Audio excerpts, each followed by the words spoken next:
Democratic পার্টির প্রাইমারিতে ধনী ও কর্পোরেট প্রতিষ্ঠানের অনুদান চিরতরে বন্ধ করতে শীর্ষ নেতাদের প্রতি আহ্বান জানিয়েছেন স্বতন্ত্র সিনেটর বার্নি স্যান্ডার্স।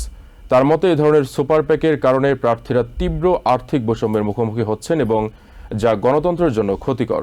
এদিকে মিশিগানের ডেমোক্রেটিক সেনেট প্রাইমারিতে জয়ী আব্দুল এল সায়েদ দলের সব অংশকে ঐক্যবদ্ধ করে নভেম্বরের নির্বাচনে জয়ী হওয়ার প্রত্যয় ব্যক্ত করেছেন। তিনি বলেন, ভোটাররা অর্থনৈতিক ও স্বাস্থ্যসেবা বিষয়ে পরিবর্তন চাইছেন। ডেমোক্রেটিক পার্টির প্রাইমারিতে সুপার প্যাকের প্রভাব দূর করতে দলের নেতৃত্বের প্রতি আহ্বান জানিয়েছেন স্বতন্ত্র সেনেটর বার্নি স্যান্ডার্স। তার মতে সুপার প্যাকগুলো একটি দুর্নীতিগ্রস্ত ব্যবস্থা তৈরি করেছে। মিশিগানের ডেমোক্রেটিক সেনেট প্রাইমারি তার বড় প্রমাণ বলে মন্তব্য করেন তিনি। স্যান্ডার্স বলেন, প্রাইমারিতে সুপার প্যাক থাকা উচিত নয়। মিশিগানে আইপ্যাক আব্দুল এল সাইদের বিরুদ্ধে বিপুল অর্থ ঢেলেছে। ব্যর্থ হয়ে এখন তারা রিপাবলিকান প্রার্থীকে সমর্থন করছে। সুপার প্যাকগুলো প্রার্থীদের মধ্যে ব্যাপক বৈষম্যের সৃষ্টি করছে বলে অভিযোগ করেন তিনি।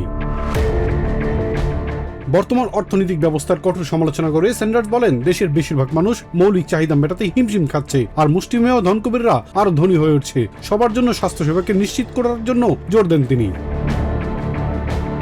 এদিকে মিশিগানের সাম্প্রতিক ডেমোক্রেটিক সেনেট প্রাইমারিতে হাড্ডাহাড্ডি লড়াইয়ে জয়ী হওয়ার পর দলের সব অংশকে একত্রিত করে নভেম্বরের নির্বাচনে বিজয়ী হওয়ার প্রত্যয় ব্যক্ত করেছেন আব্দুল আল সায়েদ। তার মতে, প্রাইমারিতে প্রার্থী ও ভোটারদের মধ্যে মতভেদ থাকলেও গণতন্ত্রের জন্য হুমকি প্রেসিডেন্ট ট্রাম্পের বিরুদ্ধে সবাই একতাবদ্ধ হবে। দেশের স্বাস্থ্যসেবা ব্যবস্থার কঠোর সমালোচনা করে সবার মেডিকেয়ার বাস্তবায়নের পক্ষে কথা বলেন তিনি।